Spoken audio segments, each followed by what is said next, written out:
2024년 1월 28일 예수님 메시지 말씀, 특별 명설교 말씀, 충성되고 지혜 있는 종은 성경을 성령의 감동하심으로 말씀을 읽고 문자를 보고 숫자 그대로 받아들이는 것이다. 겸손하고 진실한 마음으로 세대주의적 전천연설을 믿고 순종하는 자들은 목사나 신학자나 하나님이 부르심을 받은 종들이다. 깨어있는 말세의 종은 세상에서 일어나는 사건과 세상 징조와 재난을 바라볼 때 마지막 때임을 깨닫고 때를 따라 양식인 휴거복음을 나눠주는 예배를 드릴 수밖에 없는 것이다. 휴거복음의 나팔을 불 수밖에 없는 것이다.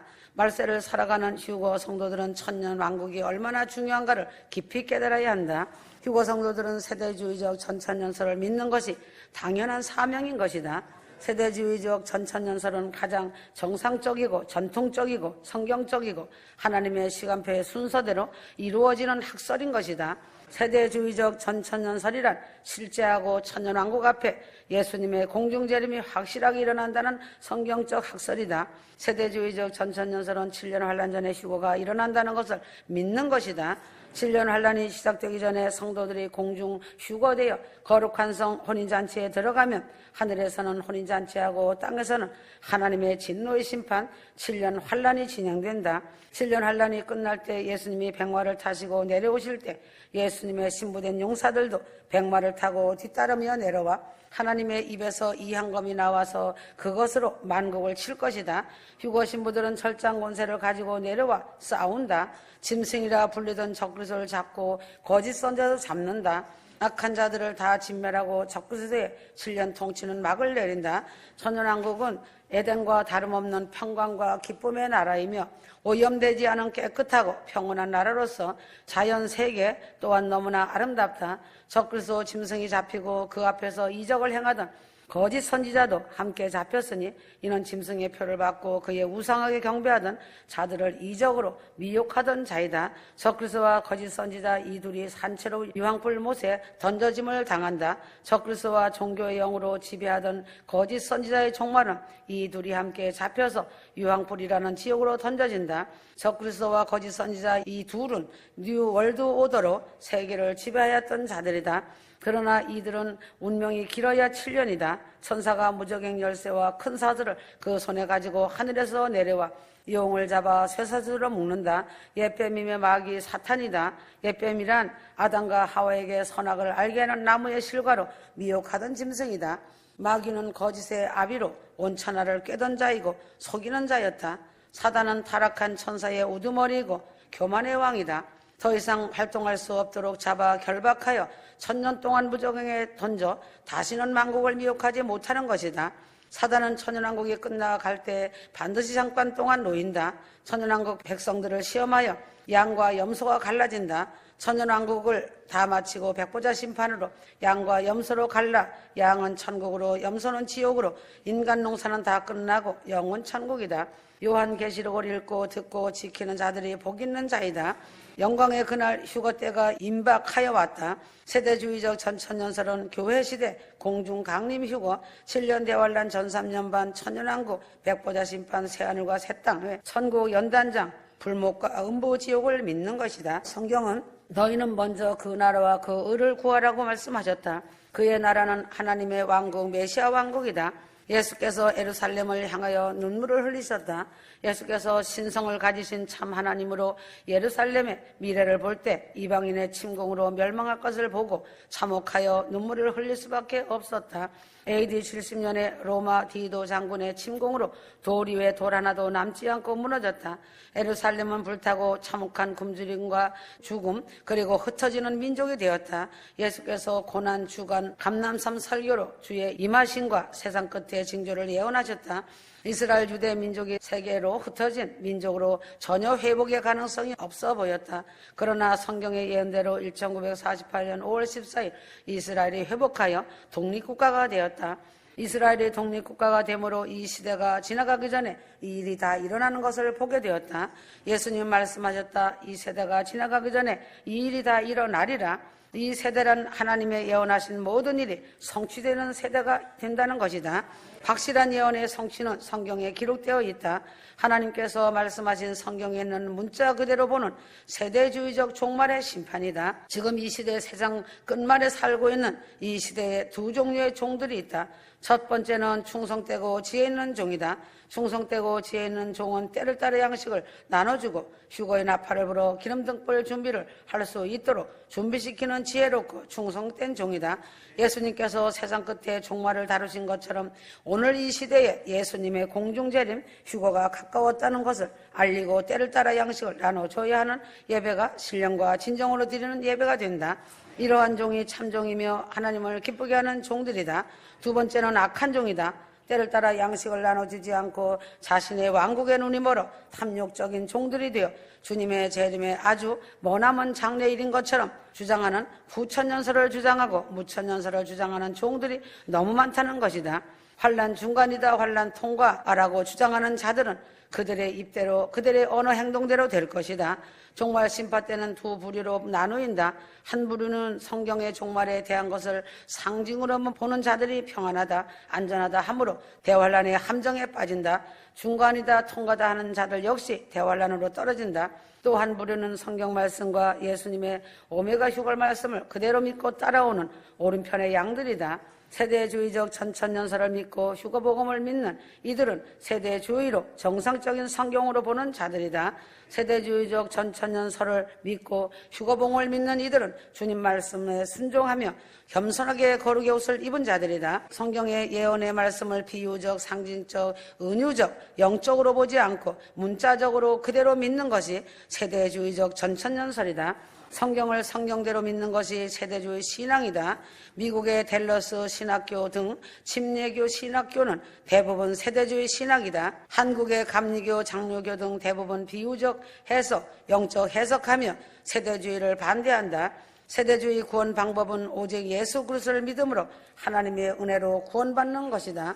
시대에 따라 하나님의 경영 통치 방법은 다르지만 구원의 방법은 오직 믿음을 통하여 은혜로 구원받는 것이 세대주의 신앙이다. 세대주의 구원 방법은 오직 예수 그리스도를 믿음으로 하나님의 은혜로 구원받는 것이다. 시대에 따라 하나님의 경영 통치 방법은 다르지만 구원의 방법은 오직 믿음을 통하여 은혜로 구원받는 것이 세대주의 신앙이다.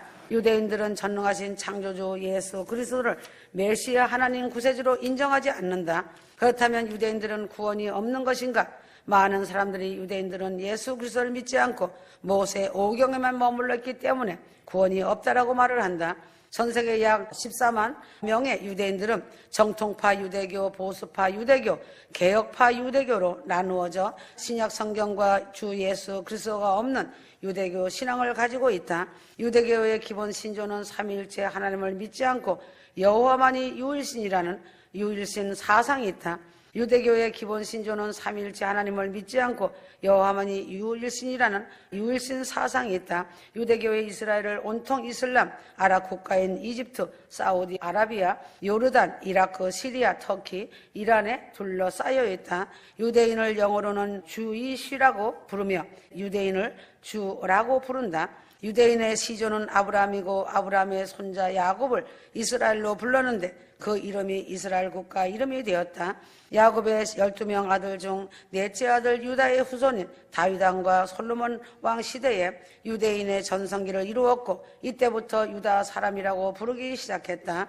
솔로몬이 죽고 이스라엘은 남북 분단이 되고 북쪽 이스라엘은 정복당하여 뿔뿔이 흩어지고 남쪽 유다국이 명맥을 유지하다가 바벨론에게 멸망당하게 된다. 유대인들은 노예 생활을 하면서도 민족성을 유지하고 1948년 5월 14일 이스라엘이 건국한 후에도 유다파가 주도권을 가지고 지금까지 온 것이다. 노아의 아들 셈의 증손자 에벨은 두 민족의 조상을 낳았으니 큰아들은 벨렉이고 둘째 아들은 욕단이다. 큰아들 벨렉은 아브라함의 조상이 되어 유대인들의 어버이가 되어 초림 종주국 이스라엘이 되었고 둘째 아들 욕단은 단군 배달민족의 어버이가 되어 재림 종주국 대한민국이 되었다. 이방인 구원의 뿌리는 이스라엘인 것을 알아야 한다. 하나님의 놀라운 계획이 무엇인가? 이방인은 이스라엘을 통해서 구원받게 하였고 이스라엘은 이방인을 통해서 구원받게 하신 것이다. 2000년 전에 결정되어진 이스라엘의 운명은 이미 정해진 것이다. 로마서 11장 11절 내가 말하노니 저희가 넘어지기까지 실족하였느뇨 그럴 수 없느니라. 저희의 넘어짐으로 구원이 이방인에게 이르러 이스라엘로 시기나게 함이니라. 하나님의 유대인 구원을 계획하신 70일의 중 69일의 후 이스라엘이 주님을 대적함으로써 창조주 예수 그리스도 메시아가 십자가 사건으로 끊어졌지만 이스라엘 유대 민족은 마지막 한 일에 전 3년 반, 후 3년 반을 거치면서 메시아 예수 그리스도를 구주로 영접하고 구원의 역사를 이룬다. 이스라엘이 주님을 거부함으로써 이스라엘이 실족한 것은 맞지만 결코 넘어진 것은 아니라는 뜻이다. 그들이 발을 헛디딤이라 표현한 것은 로마서 11장 11절에 넘어지기까지 실족할 수 없다고 해놓고 오히려 그들의 넘어짐으로 구원이 이방인에게 이르러라는 듣기 모순적인 표현들이 있지만 이방인의 구원을 위해서 유대인들의 눈과 귀를 가려놓으신 주님의 놀라우신 뜻이 담겨 있는 것이다. 교회에 적용된 은혜가 이스라엘의 거룩한 질투를 통해 유대인들에게 적용되어 결국은 이스라엘이 7년 대환란을 거치면서 주 예수 그리스도에게 돌아오게 되는 구원의 놀라운 계획이 이루어진다. 예수님의 지상재림으로 반드시 성취되어야 하는 하나의 조건이 있다면 무엇인가? 이스라엘이 국가로서 회복과 존립인 것이다. 1948년 5월 14일 이스라엘 독립은 마지막 시대의 말세 중의 종말이 시작되었음을 알리는 중차대한 지표인 것이다.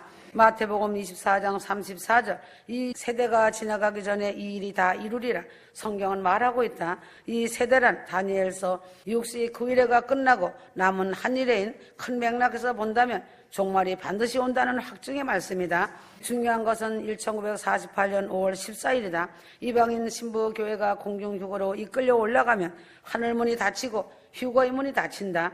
7년 대환란을 거치면서 유대인들이 회복되고 구원받는다. 이 세대는 이스라엘과 예루살렘이 다시 유대인들로 말미암아 회복된 이후의 세대를 가리키고 있다. 성경에서 말씀하고 있는 성경적 수명은 70년이다. 이사야 20장 15절 한 왕의 연한 같이 70년을 잊어버림이 되었다가 70년이 필요한 후에 성경 이사야 말씀같이 성경적 수명은 70년이다. 하나님께서 정한 날 휴거의 날에 이방교회 신부들이 휴거로 종결되고 천국문은 닫힌다. 구원의 촛대가 이스라엘 구원을 위해 7년 대환란으로 넘어가는 아버지 하나님의 구원 계획에 감사하지 않을 수 없다. 하나님 아버지께서 이스라엘을 택하시고 유대 민족을 통하여 마지막 인류 구속사 구원을 이루시기 위해 2000년 전에 하나님의 큰 뜻을 통해서 이스라엘의 운명을 정해놓으셨다. 사도 바울은 내가 말하노니 하나님께서 자기 백성을 버리셨느냐? 결코 그럴 수 없다고 말하고 있다. 나도 이스라엘이요 아브라함의 씨에서 낳고 베냐민 지파라고 확고하게 말하고 있다. 성경은 심오한 진리 안에서 유대민족은 선택된 민족으로서 큰 특권을 2000년 전에 이미 잃어버렸다고 말하고 있다. 유대민족에게 주어진 마지막 구원의 큰 유예의 기간이 71회인 것은 성경적 사실이다. 하나님께서는 이스라엘 백성이 하나님께 반역을 거듭하고 불순종하며 원망하고 불평하는 죄를 지으며 하나님을 떠나자 40년 동안 광야 생활을 시켰지만 또다시 불순종으로 반역함으로 70년 동안 포로 생활의 모진 고난을 통하여 유대 민족이 회개하고 돌이켜 택함받은 선민이 되기를 원하셨지만 이스라엘 백성의 완악함은 불순종의 길에서 떠나지 않았다. 그러므로 하나님은 크게 진노하셨다. 사랑과 자비의 하나님께서 이스라엘에게 마지막 구원의 유예 기간인 70일을 주신 말씀이 다니엘 9장 예언의 말씀이다. 이스라엘 백성이 예수 그리스도를 메시아로 아멘으로 영접하고 천국 복음을 온 세상에 전파하는 것을 조건으로 유대 민족은 하나님의 선택된 백성으로 남아 있을 수 있게 된다. 70일의 예언은 70년간의 바벨론 포로 생활에서 귀환한 유대 민족들에게 다시 한번 주어진 마지막 구원의 큰 은혜 기간이다. 70일의 영적인 암호를 잘 풀어야 한다. 유대 민족은 메시아를 거절하고 죽였지만 사랑과 공율과 자비가 충만하신 하나님께서는 70일가 끝마쳐지는 순간까지라도 유대 민족이 십자가 죽음으로 돌아가신 예수 그리스도의 죽음과 깊은 사랑의 뜻을 깨닫게 되기를 원하시는 것이다. 그래서 유대 민족의 구원의 운명이 정확한 시간에 극적으로 구원을 이룬다. 예수께서 돌아가신 지 3년 반 후인 AD 34년 유대인 지도자들을 향하여 천국 복음을 경고하며 설교를 하던 스데반에게 사내들인 공회가 돌로 쳐서 죽이는 판결을 내림으로 스데반은 그리스도 초대교회의 첫 번째 순교자가 되었다. 교회 시대가 개막되는 시간이었다. 유대 민족은 구약 시대에 누구도 그 자리를 감히 넘겨다 볼 수 없는 하나님의 주인공들이었다. 십자가 이후 유대 민족은 영광스러운 주인공의 자리를 잃어버리고 7년 대환란 불 속에서 구원을 얻어야 하는 민족이 되었다. 아버지 하나님께서 영원전에 이미 모든 일을 계획해 놓으셨다는 것을 알아야 한다. 로마서 11장 17절 돌감나무인 네가 그들 중에 젖붙임이 되어 이방인은 이스라엘에게 젖붙여진 가지이다. 이방인이 이스라엘보다 높아지려고 하는 것은 교만이다. 이방인은 두렵고 떨림으로 구원을 이루어가야 한다. 이방인들은 이스라엘에 젖붙여졌기 때문에 감사해야 하고 이스라엘 위해 간절한 기도를 해야 한다. 이스라엘과 대한민국은 아주 작은 나라이다. 이스라엘은 서쪽 땅 끝에 있고 대한민국은 동쪽 땅 끝에 있는 나라이다. 이스라엘은 아주 작은 나라이지만 응집력이 매우 강한 민족이다. 이스라엘 민족은 나라에 위기가 닥치면 전 세계 유대인들이 본국으로 속속 들어오는 민족이다. 작은 나라 이스라엘은 하나님의 눈동자이다. 작은 나라 이스라엘은 하나님의 눈동자이다. 선교한다고 선교사들을 파송하지만 복음을 전하는 선교지로 보면 안 된다. 성경은 모든 이방 세계를 하나로 본다. 성경은 이스라엘을 하나로 본다. 이스라엘 회복과 구원을 통하여 하나님의 우주적인 영원한 계획이 완성되는 것이 성경적인 구원론이다.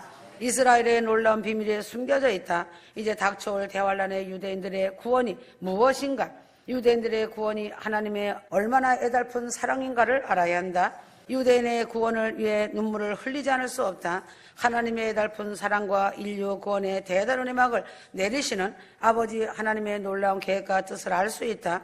구원은 자신에게서 오는 것이 아니며 자신이 하나님을 택한 것이 전혀 아니다. 자신이 하나님을 믿고 택한 것처럼 보이지만 사실은 하나님이 먼저 창세 때 나 자신을 택하신 것이다.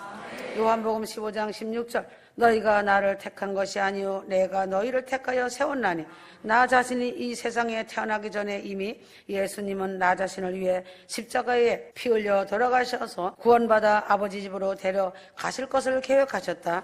심판받아야 할 나 자신을 하나님께서는 자녀로 삼아주시고 천국 백성으로 만들어주시고 아버지 집 본향인 새 예루살렘 성으로 들어가는 영광을 주셨다는 사실이다. 하나님의 크신 은혜에는 큰 구원의 감격과 감사와 사랑이 있다. 이방인인 휴거 성도들은 이 놀라운 감격과 감사가 흘러 넘쳐야 한다. 이스라엘은 감격과 감사 대신에 원망, 불평, 불순종, 교만, 종교적 기득권을 주장했기 때문에 선택받은 선민 백성의 축복을 잃어버리고 실패를 했다. 모든 이방인들의 구원의 뿌리는 이스라엘이다. 이스라엘이 실패하지 않았다면 이방인은 구원을 받지 못한다. 이방인은 구원의 뿌리를 생각하면서 자만하거나 교만하고 자긍하면 안 된다. 이방인들이 교회를 크게 짓고 교회도 많아지며 믿는 사람들이 많아지니까 거꾸로 이방인이 이스라엘인 것처럼 착각하고 있다. 오히려 유대인들이 이방인들처럼 느껴져서 이방인 교회들이 영적으로 자고하고 자만해졌다. 한국 속담에 굴러 들어온 돌이 박힌 돌을 빼낸다고 하였다.